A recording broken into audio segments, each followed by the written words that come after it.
Oke, selamat siang. Bertemu lagi dengan saya di channel Deon Yula Official. Kali ini kita berada di farm saya, farm Beta Axis Tuwowo. Kali ini saya berbicara terkait pakan, salah satu faktor keberhasilan breeding ikan cupang, guys. Jadi banyak faktor yang menentukan keberhasilan ikan cupang. Yang paling akhir sendiri adalah hak mutlak milik Tuhan ya. Untuk ikhtiar kita sebagai manusia itu salah satunya pemberian pakan.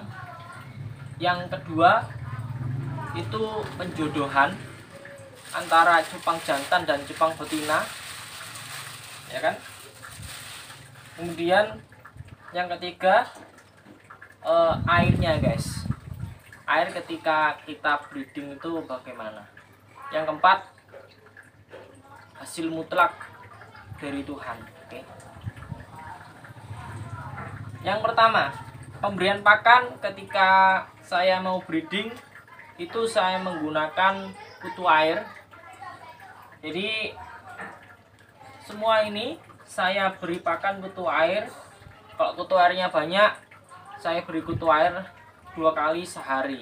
Kalau kutu airnya yang didapat dikit, saya mix pakannya dengan pemberian pellet ini, guys. Tuh. Pagi kutu air, sore pellet. Tuh. Kalau kita nggak dapat kutu air, otomatis 2 kali sehari ikan ini makan pellet, guys. Pemberiannya pellet ini cukup 3-5 butir saja, ya kan. Habis itu 2 kalinya juga sama, 3-5 butir saja, tidak perlu banyak-banyak. Karena pellet ini kalau terlalu banyak cepat membuat air dalam botol ini menjadi keruh, guys.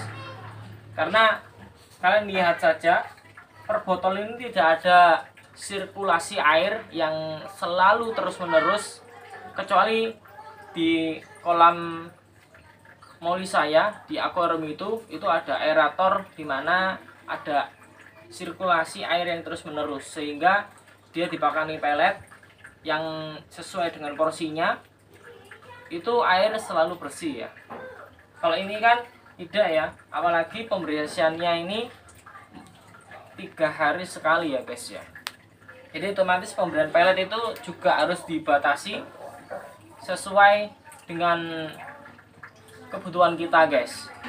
Oke, guys. Tadi video saya jeda karena ada gangguan sedikit ya. Kita akan lanjutkan dari mana tadi ya? Dari pakan ya. Oke. Itu terkait pakan, baik kutu air maupun pellet. Pellet yang kecil ini ya. Kalau pemberian pakan jentik itu tidak saya utamakan jentik, sebabnya sir saya itu jentik dapat mengakibatkan cupang itu terkena sisik nanas dan juga cacing sutra ya. Cacing sutra itu juga bisa mengakibatkan cupang kita sisik nanas. Oke.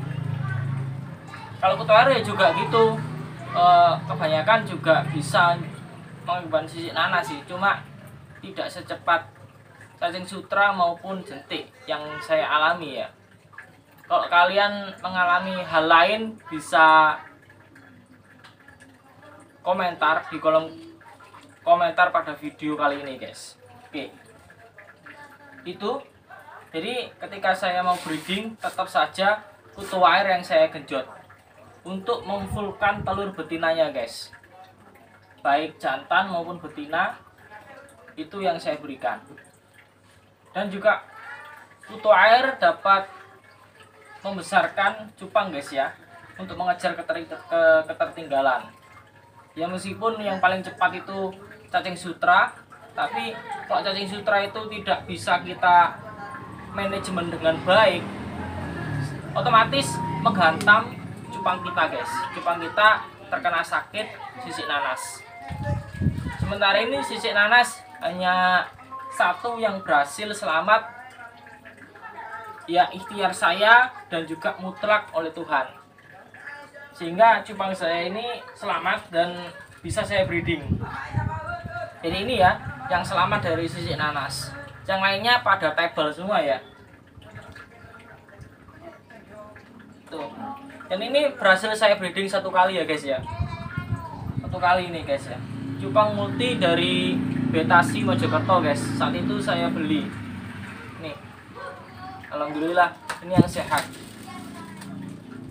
sampai sekarang guys. Oke, selanjutnya kalian bisa perhatikan penataan di rak cupang saya, dimana penjodohan itu tidak serta-merta dilakukan pada lubukan pemijahan guys. Ini saya pasangkan dengan apa namanya, dipisahkan dengan sekat. Jadi ini sejodoh guys. Ini marble dengan multi, ini marble, ini avatar gordon, kemudian ini red dragon snow dengan hellboy. Ini yang saya kawinkan silang. Jadi saya kawinkan silang baik apa namanya, sekeluarga gitu ya, multi dengan multi, atau lawan jenis red dragon dengan hellboy. Jadi saya selalu melakukan persilangan yang menurut saya akan menghasilkan warna yang bisa unik atau yang lainnya guys. Oke, jadi ketika kita jodohkan seperti ini ya kan, kalau si jantannya itu mulai tertarik, otomatis dia tidak bakal menotolkan badannya di botol seperti ini guys. Nah, malah dia melambai-lambaikan seperti ini ya. Kelihatan ya tangan saya di situ. Nah, melambaikan seperti ini. Terus betina yang juga demikian, kejar si jantan terus ya. Seperti itu. Jadi tidak serta-merta kita di pemijahan itu kita jodohkan. Tuh. Kemudian yang ketiga, perhatikan bentuk perut dari ikan cupang betina nih guys. Ketika dia sudah full telur, ini saya sudah siapkan, ini kelihatan ya. Nah, saya sudah siapkan akuarium kaca atau solitaire selfie ya biasanya. Ini saya masukkan di sini. Bismillahirrahmanirrahim. Ayo masuk kawan.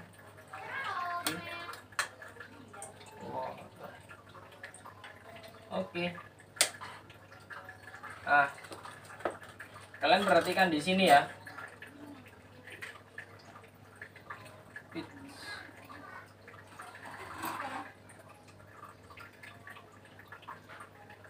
Oke guys, kalian perhatikan di sini, kelihatan ya ini ya. Oke, kelihatan ya. Ini sudah full telur guys. Kenapa demikian? Karena satu, ketika kalian genjot dengan kutu air, cupang ini akan mengalami perutnya mengalami besar, dan di apa namanya, sejajar dengan anusnya atau kelaminnya, dia itu sudah menghitam guys. Menghitam itu ibarat kata kalau jantannya perasannya itu tadi cukup hebat dan bisa mengeluarkan telurnya ini semua, otomatis ini akan mengempis dan hitamnya itu tidak hitam guys. Jadi langsung kembali ke kulit cupangnya ini guys.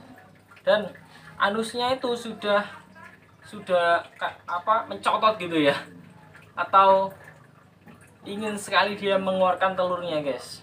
Tuh. Nah, ini salah satu betina marble yang saya anggap sudah full telur karena sudah hitam di sejajarnya anusnya itu ya. Tuh, kalian perhatikan aja, kalau sudah demikian berarti itu sudah siap mijah atau kawin. Tuh ya. Nah, dan juga kondisi ikannya sehat, itu juga kalian perhatikan. ketika kondisi ikannya sakit ya nggak usah dipijahkan, itu akan membuang-buang waktu kalian ya. Kalau sehat seperti ini kalian pijahkan. Nah ini kan, nah ini sudah menghitam. Wah ini ketika dia lihat cermin dia langsung ngedok. Nah itu dia tandanya sehat walafiat ya ikannya. Insya Allah dia mau dipijah dengan multi saya itu. Ini anakan ya, anakan semua. Oke, saya kembalikan. Itu.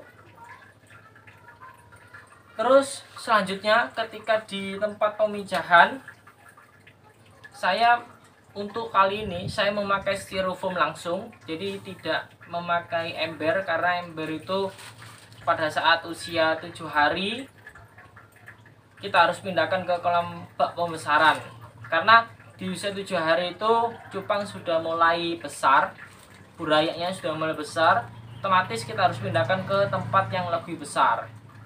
Daripada kita memindahkan buraya kita saat umur 7 hari, saya menggunakan styrofoam guys.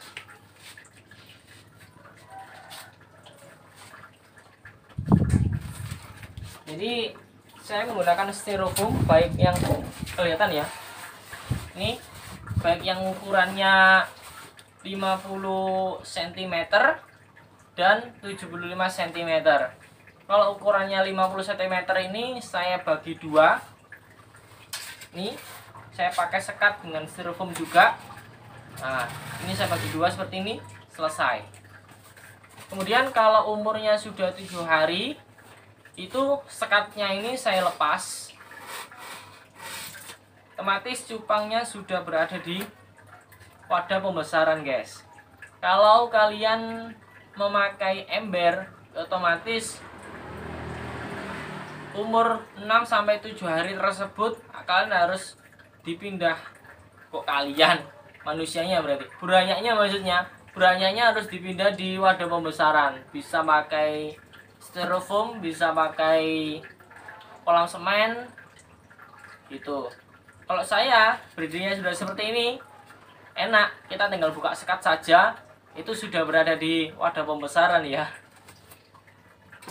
Nah oke. Kalau yang bak lagi, styrofoam 75 cm saya sekat jadi 3 guys. Nah 3 itu berarti ada 3 pasang. Kalau ini ada 2 pasang nantinya. Oke. Enak toh, kalian nggak perlu lagi memindahkan buraya ke wadah pembesaran, otomatis di situ sudah ke wadah pembesaran juga. Oke. Kemudian yang terakhir, ketika kita sudah selesai, faktor penentuan mutlak yang diberikan oleh Tuhan ya guys ya, baik hidup dan matinya buraya cupang itu ya juga ditentukan oleh Tuhan. Kemudian ikhtiar kita ketika sudah menetas itu adalah hindari nyamuk ya guys ya, karena nyamuk itu juga bisa memakan anakannya, bukan nyamuknya, tapi ketika nyamuk sudah bertelur di situ, telurnya menetas jadi jentik, jentiknya itulah yang memakan si buraya ini guys, akhirnya habis. Kalau faktor dari Tuhan itu adalah dingin, juga bisa nyamuk ya, nyamuk kan digerakkan oleh Tuhan ya. Tapi nyamuk bisa kita ikhtiarkan guys, kalau dingin nggak bisa ya, atau panas juga nggak bisa. Pokoknya itu ya guys ya, terkait faktor-faktor yang menentukan keberhasilan breeding cupang kita guys. Kalau ada yang terlewat dari saya, silahkan tulis di kolom komentar pada video kali ini guys. Mungkin itu yang bisa saya sampaikan kepada kalian semua terkait faktor-faktor breeding cupang guys. Mungkin saya sudahi sampai di sini. Kita bakal ketemu di konten selanjutnya dari saya guys. Salam cupang Indonesia. Kalau kalian ingin beli cupang silakan di Instagram saya namanya, dan juga kalian follow ya, namanya itu @beta_exist_2 guys. Oke, terima kasih, salam sehat dari saya.